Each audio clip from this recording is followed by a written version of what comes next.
whichever way you look at it, what you have to think of, and this is the bigger picture in many respects, is, well, really, Meghan Markle is something, as the phrase goes, of course, in the cultural cool kids, something of a mean girl. And really, it's very much there to see.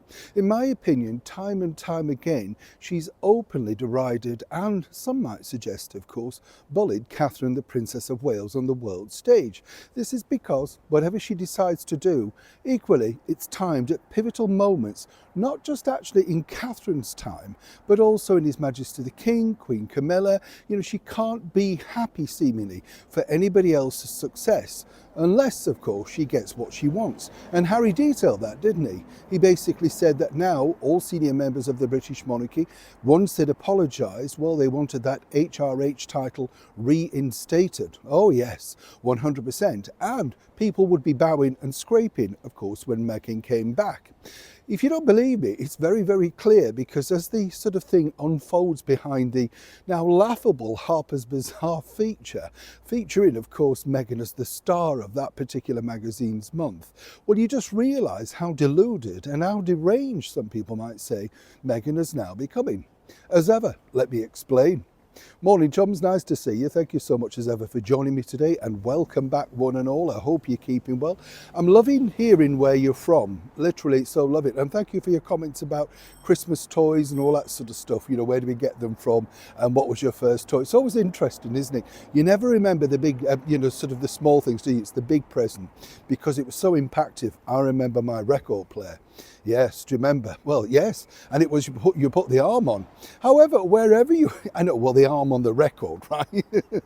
But wherever you are, do let me know in your part of the world, what's your sort of speciality dish? Because that always gets people's mouths watering, doesn't it? Obviously, where I'm from, originally Yorkshire, we are famed for Yorkshire pudding. Yes, delicious Yorkshire pudding. And also, let me point out, we eat it in many ways. Certain people have it as a starter, say with onion and gravy. Some people have it cold with jam.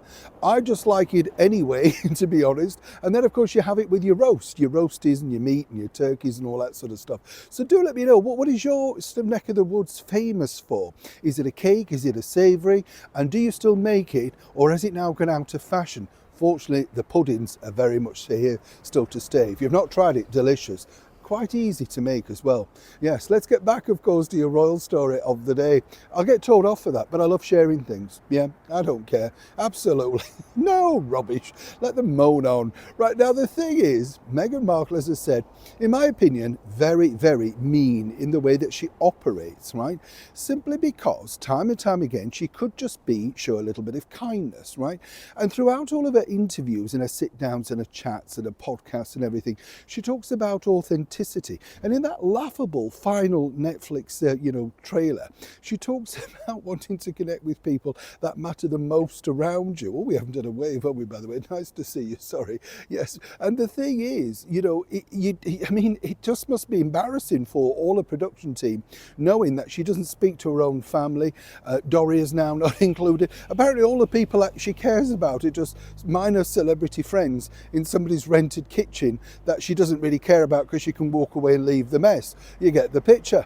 Now, behind the scenes, I can tell you on that recent debacle that was, of course, the Harper's Bazaar, they got very, very, very nervous about Meghan Markle wanting to release ahead of, the published date, that particular trailer, and of course the pictures. She didn't care. And the reason apparently she didn't care, and neither did Prince Harry, let me point out, it already stems back to this bombshell earlier on in the year. Remember the headline where Harry pointed out, well, truly, it's about we could share diaries so we don't clash. Now, the bottom line with this is a fixed date in the diary. The Royal Variety Performance, we all know it comes in the end of November, that period. And the bottom line is, everybody knows, if you look online, where it is and when it is. Meghan timed this deliberately. As I told you the other day, Catherine, the Princess of Wales, is very shrewd now in what she does, because obviously where she gave her big speech, one of her very first speeches, in fact, since her horrific health ordeal, well, that wasn't taken out until, just the day before. We weren't told about that, and that's because she didn't want the Montecito duo hijacking that particular situation. Now, here again is where where this is problematic for Meghan, because consequently everything starts off very well, right? And the thing is, it all looks buoyant and everybody's happy and, you know, all that sort of stuff. But very quickly, behind the scenes, things start to fall apart. And it's her fault, 100% her fault. You see, the idea really was that this was going to be an interview all about, you know, what she's doing. But the list of things that they were not allowed to talk about are longer than the actual interview. For instance, you can't talk about stats and figures and anything to do with the business as ever. It just has to be glowing, right? And consequently, the reason why that particular person was picked is because they're virtually a whitewash. You know, they're never going to question it because this is quite good for their career. So not a hard-hitting journal, right? On top of that, again, it's interesting what you find. Basically, the journalist at Harper's was not allowed to bring up the children unless Meghan felt comfortable, or she did, and you could continue that narrative.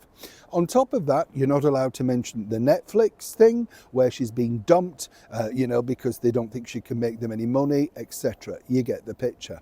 So behind the scenes, this was very much a difficult shoot to start with. And again, I have to say allegedly, but this is what's been fed back to me from excellent sources.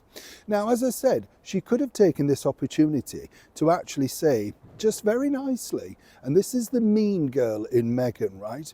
She could have said, oh, it's delighted, you know, I'm delighted to see Catherine through the woods, back out, etc. Can't bring herself to do it, can't stand somebody else's happiness. And on top of that, you know, and this is where Meghan and the narcissist falls right through the entire sort of sinkhole, if it were, because the bottom line is Meghan's telling you in this interview that she was the nerdy one at school, but she was the brainy one, and, you know, talking about the stud situation. And this is the reason why she organised everything, because she was good at that. Everybody knew that she'd be able to get that done.